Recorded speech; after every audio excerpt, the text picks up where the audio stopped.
PNR gold and diamonds సరుకు తక్కువ బంగారం ఎక్కువ. ఇప్పుడు మన వైజాగ్ లో జూలై 24న గ్రాండ్ ఓపెనింగ్. తర్వాత సేలంలో వరుదిని అనేటటువంటి సినిమా జరుగుతూ ఉంది. దానికి ఎస్వి రంగారావు గారు హీరోగా సెలెక్ట్ అయ్యారు. సెలెక్ట్ అయితే అప్పుడు ఎస్వి రంగారావు గారికి ఆయన కూడా యంగ్ మెన్స్ హ్యాపీ క్లబ్ నుంచి వచ్చినటువంటి వ్యక్తి.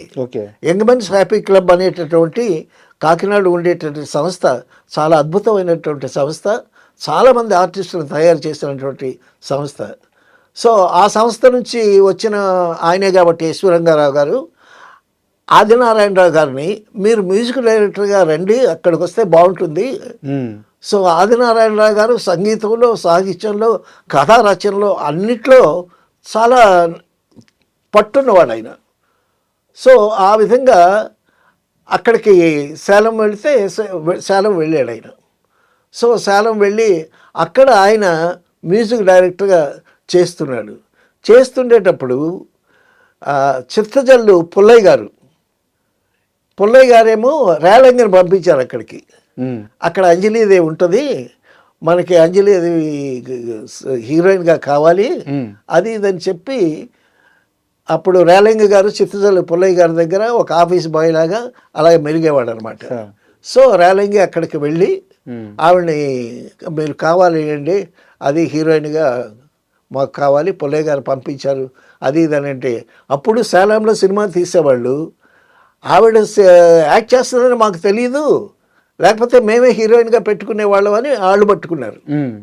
మొత్తానికి ఆఖరికి వాళ్ళేమో మీరు వెళ్ళటానికి వీల్లేదు, మాతో ఉండాలి మీరు అది ఇదని అంటే అప్పుడు మొత్తానికి ఆదినారాయణరావు గారు, అంజలీదేవి గారు మొత్తానికి ఆ సేలం ఆ ప్రాజెక్టును వదిలిపెట్టి పుల్లయ్య గారి దగ్గరికి వచ్చారనమాట. సో ఆ విధంగా సినిమాల్లో ఎంట్రీ జరిగింది.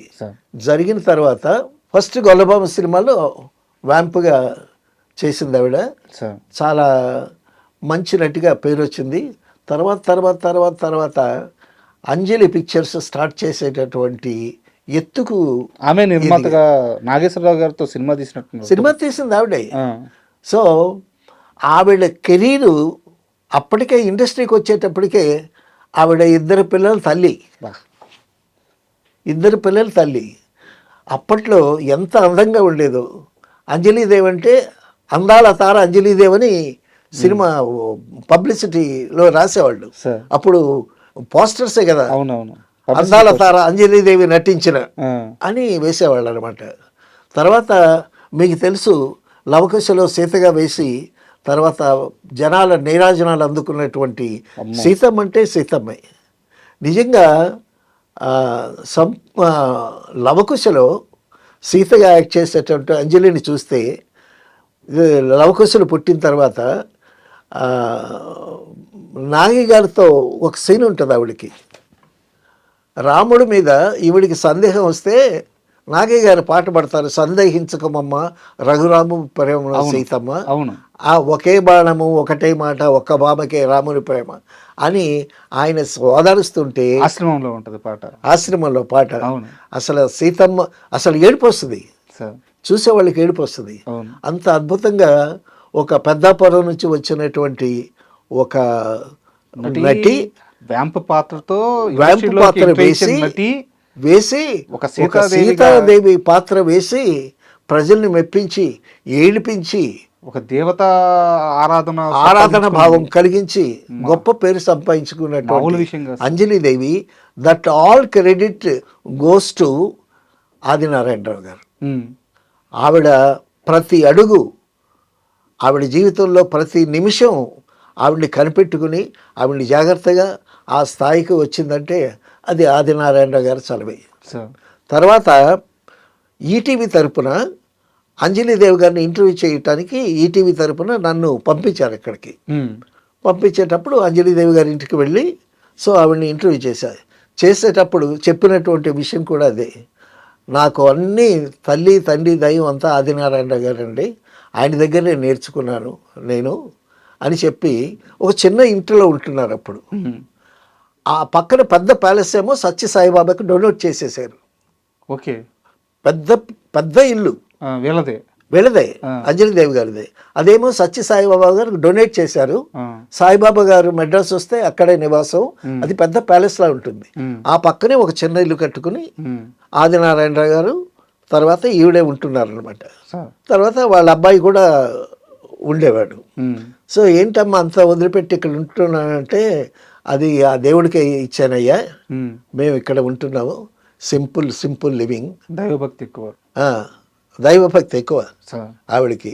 ఆ విధంగా తర్వాత మరొక విషయం ఏంటంటే, అంజలి గారిని దగ్గరగా నేను చూసినటువంటి భక్త తుకారంలో దేవులపల్లి కృష్ణ శాస్త్రి గారు ఒక పాట రాశారు, ఘన ఘన సుందర కరుణ రసమందిర అని పాట రాశారు. ఆ పాట రాసేటప్పుడు దేవులపల్లి కృష్ణ శాస్త్రి గారు వెనక తోకలాగా వెంటాడుతూ వెళుతుంటారు కదా నేను ఎక్కడికి వెళ్ళినా. సో కృష్ణ శాస్త్రి గారితో వెళితే అది అంజలీదేవి ఆదినారాయణరావు గారితో మ్యూజిక్ సిట్టింగ్ అని నేను వెళ్ళిన తర్వాత తెలిసింది. కృష్ణశాస్త్రి గారు కారు ఎక్కమంటే ఎక్కటమే, నేను ఎక్కడికి అని నేను అడిగేవాడిని కాదు. బహుశా అందుకే నేనంటే ఆయన అంత బాగా వెంట పెట్టుకుని తిరిగాడేమో అని అనిపిస్తుంది. సో ఆయన కదిలేడంటే ఎక్కడో ఒక గొప్ప ప్రదేశానికే వెళ్తాడు, గొప్ప వ్యక్తులనే కలవడం, ఆయన స్థాయికి గొప్ప వ్యక్తులనే కలుస్తాడు అంతే. అప్పుడు వెళితే అప్పుడు ఆదినారాయణరావు గారు, అంజలీదేవి గారు, తర్వాత మ్యూజిక్ డైరెక్టర్ సత్యం. మ్యూజిక్ డైరెక్టర్ అయినా కూడా ఆదినారాయణరావు గారి దగ్గర తబలా వాయించేవాడంట. సో ఆయన కూడా ఉన్నాడు. మ్యూజిక్ డైరెక్టర్ అయినా కూడా ఆదినారాయణరావు గారి దగ్గర, భానుమతి గారి దగ్గర వచ్చి ఆయన సహాయ సహకారాలు అందించేవాడు సత్య గారు.